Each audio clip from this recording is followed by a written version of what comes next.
Hey everyone, welcome back. The cat stalks me. Today we're going to be going over a few things. Shots fired on the internet, right? So I'm not going to ever make the case that people like Maynard from Tool or Nietzsche or Christian, but what I do want to point out, because I'm not a scholar in the casual sense, right? I don't have any structured discipline, but I read incessantly. And I read Nietzsche, and I read Jung, and I read Campbell, and I read basically anything you could possibly think of. I knew he was around here somewhere. So one of the points I was trying to make earlier, and it didn't regard Nietzsche, but it did regard like Tool, was the pattern of the hero myth that points to Christ. Now, the reason why I say it points to Christ is because we have more evidence that Christ ever existed. You can talk about him coming back.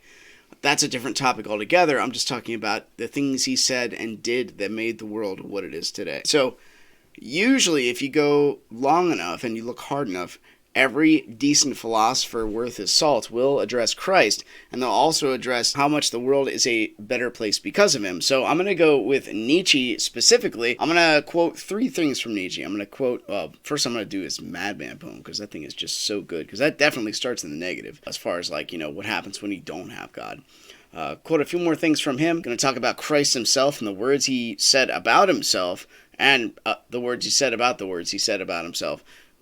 That sort of makes sense, right? We're gonna go down that route a bit. Then we're gonna talk about why that's important and what happens when you have no why, because that's another Nietzsche saying, he who has a proper why can withstand any how, something like that. I get these quotes wrong, but it's translated from German. Perhaps I have it more right than I think I do. Then I'm gonna go over examples of at least two men that I know of that had been influenced greatly by Christ himself, but not so much the church. So a lot of the things that rail against Christianity, as far as I can tell, is, see you, buddy, it's more like the fundamentalism, the pointing of the finger kind of. That could be off-putting to a lot of people, and especially if you're extremely dogmatic. Like if you violate this one norm we've had for centuries, then, well, you're out of our club. And that's basically what it is. There are rules created by men.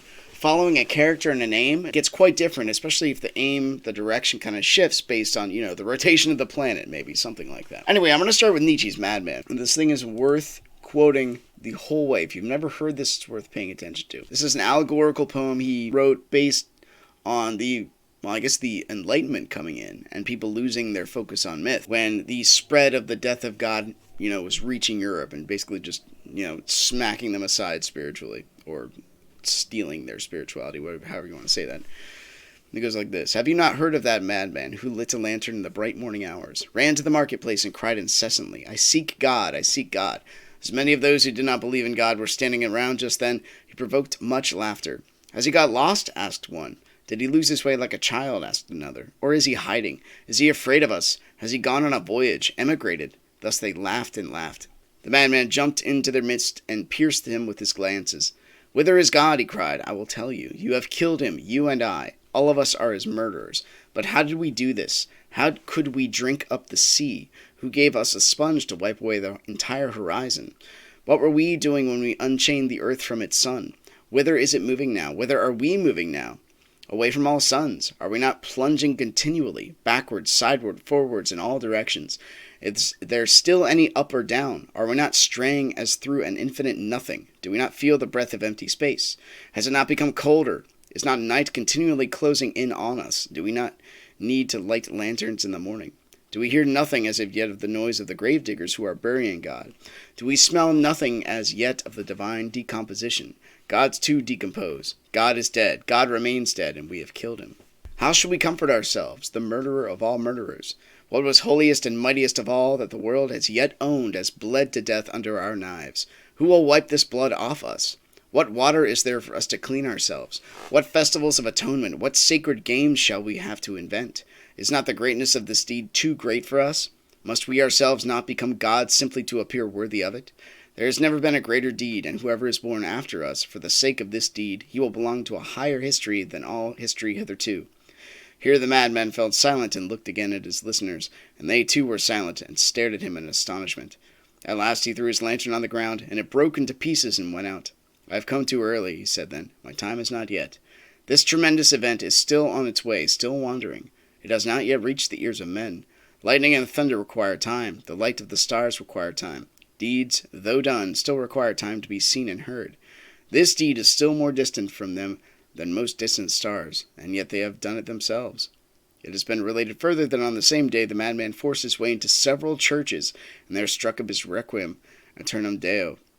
Let out and called to account, he said always to have replied nothing but, "What, after all, are these churches now, if they are not the tombs and sepulchres of God?"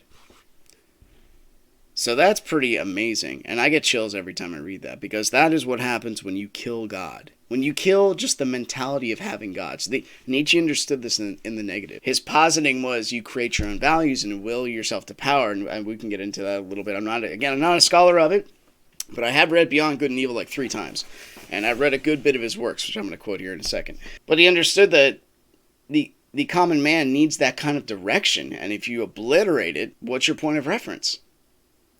So I'm going to quote 2 more things from Nietzsche here. The first one is, this one's actually out of a book. So the first one is, it deals with patterns and the recognition and the rediscovering. So let me read this to you here.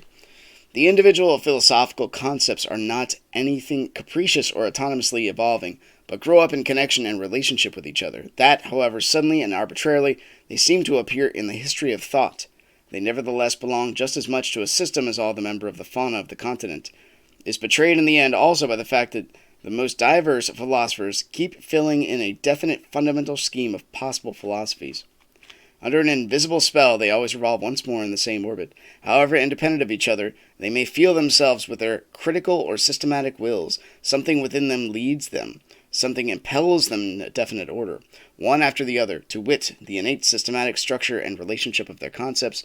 Their thinking is in fact far less a discovery than a recognition, a remembering, a return and a homecoming to a remote primordial and inclusive household of the soul, out of which those concepts grew originally. Philosophizing is to this extent a kind of atavism of the highest order.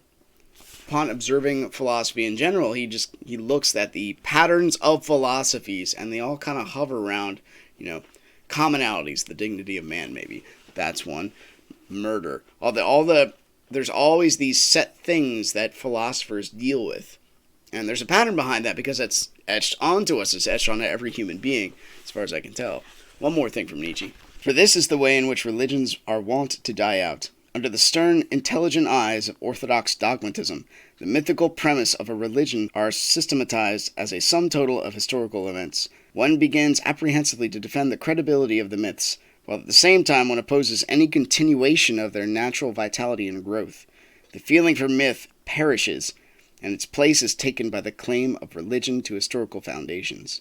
So that's where you can kind of hear a little bit of Joseph Campbell. Well, Joseph Campbell can kind of borrow a little bit from Nietzsche there, maybe, where the concept of creative myth and exploration dies out when you say, this is what you must do. You stay in this box, and you're never allowed to go out of it.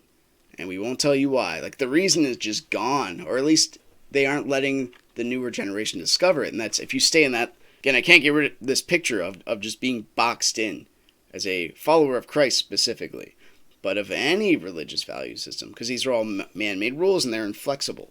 But if you have an aim, you adjust your aim accordingly to where the light is. If you're aiming toward the light, it's pretty obvious. But if there are asteroids in your way, well, you're going to get around them, or at least try to, I think. So why is that important? I think it's important because if you have somebody like Nietzsche recognizing the value of God, at least in concept, and then recognizing that philosophers are just rediscovering something etched on them, and then recognizing that the actual death of myth and creativity and the aim of mankind dies when we put our own box around ourselves. You have somebody like Nietzsche who proclaimed, he didn't announce it, but he proclaimed the death of God. Recognizing that stuff, that's worth paying attention to, right? Now, he wrote books like The Antichrist, and he really rails against Christianity for the failings it has done on this planet, I guess compared to what it should be. So I haven't read The Antichrist. I read Beyond Good and Evil and The Genealogy of Morals. So those are my 2, and then a couple of his writings from 1967, 68, something like that. I think that's what they're called. At least I have a whole thing of them. So my wife got me this. Oh my gosh, the cat's behind the monitor. Get out of there. My wife got me this book. Called Jesus Through Middle Eastern Eyes by Bailey. I don't know what he's doing. Shook the crap out of the thing. And so this gives you a cultural context of what Jesus was going through. It's by Kenneth E. Bailey. Again, Jesus Through Middle Eastern Eyes. This kind of gives me a better context of the parable that Jesus said regarding the words he has. So he says, He who listens to these words I spoke is like a person who builds their house upon the rock. And the storms came, and the house stood firm. But he who does not listen to the words I say is like somebody who built their house in sand. And when the storm came, great was the destruction. So that's Christ talking about himself. Basically, words about the words he was talking in a parable form. So one thing you learn in that book, at least I learned, is that if you go to Palestine, you have to do your digging in the wintertime. Because if you do your digging to like build a house, because if you do your digging in the summertime, it's as hard as rock. The sand is hard as rock. You can't go down. You can build a house on that, but when the wintertime comes, everything's going to be slushy. Everything's just going to, be goopy all over the place. So if you ask any Palestinian how far down it is that you dig to build a house, they will always tell you to the rock. You dig all the way till it doesn't matter, a foot, 10 feet, you dig down to the rock every time, just because of the weather. And so that's really important. I thought, well, that's interesting, because what Nietzsche tries to do is he tries to smash every religious philosophy with a hammer and see what it's made of. Christ was saying, you dig down as far as you could possibly go with my words so you can't go any further. He's like, test me, test what I got, see if it works. And like Nietzsche said about the concept of enlightenment or Maya, enlightenment is the assumption that there's always a veil of illusion around truth, that you can never find it. And it's also an excuse for inaction. And like, boom, that's it. Nietzsche destroyed it. Like, oh, wow, okay, good for you, buddy, you did it. So why is that important? Well, that's like the moral point of reference. If you take Christ seriously, you can't help but acknowledge the value that there is in that kind of concept of carrying your cross to the grave. But you can't get through that, but someone has shown you that you can. The transcendent paired himself with a fleshy human and then took the brunt of your miscalculated aim onto himself. So that way you can have life beyond this one. That there is hope beyond this. That there's hope beyond the void, beyond your finitude. There's no greater story. There is none. And that definitely deals with the why as far as I'm concerned. Because, there's nothing at the beginning, nothing before, nothing after. Because science can't explain it. Or there's just nihilism, there's blackness. You can never know. Nobody can ever know. There's no reason to do anything. And reason is very important. We are pattern finders. That is how our brains work. We're reasonable pattern finders. Things have to make sense.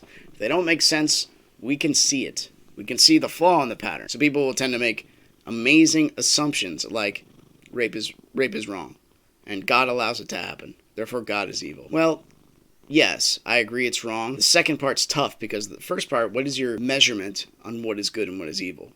Like you cannot, as far as you run, you cannot get away from the Judeo-Christian worldview as far as values go. The way we know what is right and wrong is built from the ground up. That gives people, male and female, dignity, especially when you measure this to ancient cultures. And I will rarely make the case that the Christian church has been something like heaven on earth. It straight up has not. But there has to be a gathering. There has to be like people trying to do good things for the world. What else would that be? And you need to unite around something. Why not Christ? I think it was President Reagan that said, democracy is the worst form of government, except for every other form of government. As far as I can tell, that's really how Christianity is as well. The church concept gets corrupt. When it becomes corporate, depends on how you go. And people do their best. People make mistakes, or you're not paying attention correctly. Something like that. And so you don't do as best as you possibly should for an organization. And how can, a couple guys manage 5,000, if you have a big church, 5,000 people's gifts? That's, impossible. I can barely do one-on-ones when I'm doing martial arts. Teach maybe a couple after that, but they won't get the authenticity of, the discipleship program where you have, one person teaching a couple. So the last thing I wanted to cover is just examples of two great men that were influenced by Christ, but didn't really call themselves Christians. At least they didn't join a church. First one's Gandhi, and I'm only maybe 3/4 away from through his autobiography. Gandhi gives great credit to the Christians for making him wet his whistle in dealing with religious issues. He studied Christianity before he studied his own belief. And he gives credit to Christ, where credit is due. But the thing that pushed him away constantly was always fundamental Christianity. Always the people that said, you can't understand our religion unless you just throw all your sin to Christ. And they said, here's what you have to do. You have to do this exactly as I say. And then he would watch those guys sin and be like, I don't want that. That's all right. Benjamin Franklin roughly has the same story, even though he built a stage for George Whitefield to speak. But Benjamin Franklin's big thing, and I read his autobiography too, a lot of great pointers in there for myself, is whenever he would go to a church, the church would spend most of the time, at least the pastor, pointing to why they're not like the other church. Imagine going to a place like that, wanting to hear about Christ, and you hear about like Methodists and Baptists and all this other stuff. No, you just want to live better. So how about we talk about that? That seems right. One of the greatest stories I ever heard about Benjamin Franklin is that George Whitefield character. He would come around, he would preach, and Benjamin Franklin would listen to him, and he got tired of giving the guy money because the guy was such a good speaker. Everybody in the crowd, he preached for like the poor and the orphans.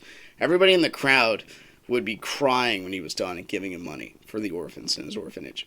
Benjamin Franklin's like, you know what? Not bringing any money this time. So he went there and he heard him speak. He was in tears at the end. He nudges his neighbor, hey, can I borrow some money so I'll pay you back later so I can just give it to this guy.